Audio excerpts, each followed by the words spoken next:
Tom, you've been strong and I think fair in your rebuke of this season's team. Question is, what happened and why after the Wolverines were ranked 21st in the preseason?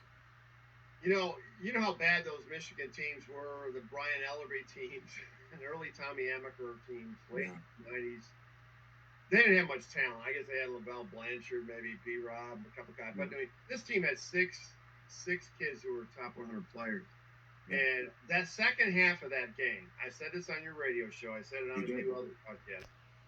I've been watching in person this team since 1963. That we're talking about 59 years Yeah. of visually watching Michigan. I've never seen them look more pathetic in terms of lack of effort and execution, and just concept of what they're trying to accomplish. And then that second half against Rutgers, it was despicable. For like a better. Rico, after leading for most of the first half Thursday, the Wolverines went ahead again on a three by Joey Baker, buzzer beater. I said, okay, well, they withstood that charge. But the second half was all Rutgers. Was it simply a case of will over skill, with U of M having two potential first-round draft picks plus Hunter Dickinson? No, I just think it was more of this is where if you're Juwan, you call a timeout. You need to see the ball go into the basket, and you come up with your best play. You dump it down low to Hunter Dickinson, who could not be stopped in that first half. They kind of went away from him, and it became hero ball, and everybody was trying to hit that three-point shot, Jack, that was going to get them back into the game. And it was just miss after miss after miss. Sometimes when you're playing, you just need to see the ball go through the net. That's what I thought, that they would draw up a play for that, and they didn't. And it got to the point we didn't realize. We were watching the game before the show, and we're like, when was the last time they scored? And when they said, it's been one shot, and like they hadn't scored in like 9 minutes, I'm like, yeah, they're in trouble. Yeah, one basket in close to 19 minutes. I mean, that's crazy. That's crazy.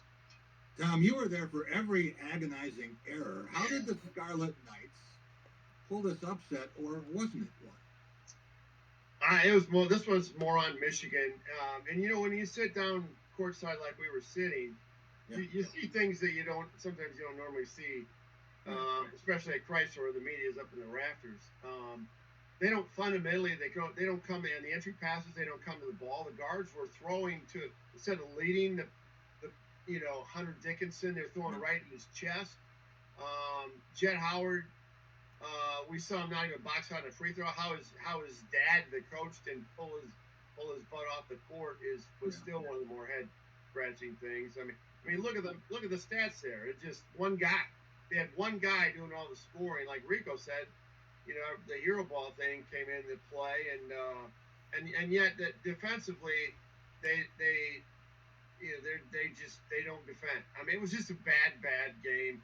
It looked like maybe those overtime losses took them down. There was a timeout and you were in the press conference that Juwan talked about this, and his team looked real despondent. It was about the 8-minute mark. Yeah. Well, they'll do something about it. I looked over there. They just looked like they didn't want to beat it.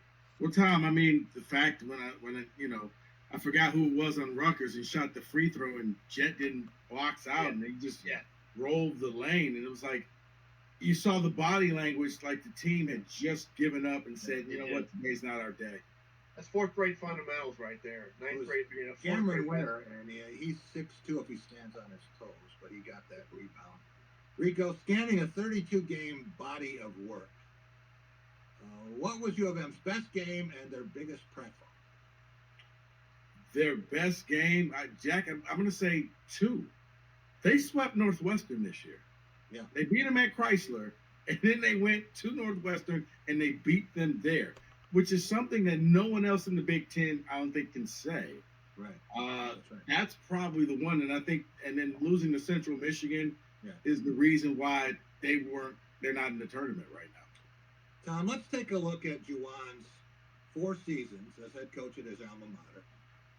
Is this about where John Beilein was at a similar stage? Hard to realize that. And can Juwan make a beeline to the levels his predecessor reached? Well, I mean, Beilein, and we talked about this the other day, he had nothing when he took over for Tommy Amaker. Let's be real. And Juwan had, Xavier Simpson. I mean, he had some players. and Isaiah Livers. And so when you look at Juwan, when you look at that, I mean, yeah, he's got a couple Sweet 16s, but he was 11 seed last year.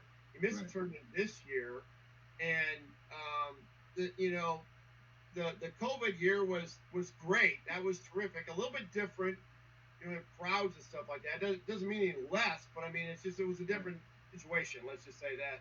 And then the year that they had the COVID shutdown, they weren't even playing. They would have made the tournament. They weren't even playing that well at that time. As that season ended, if you recall, Michigan State was, and Dayton was, but Michigan wasn't. Yeah, you think about a league that's always talked about being so tough. 2000 Spartans are still the Big Ten's last NCAA champs. At the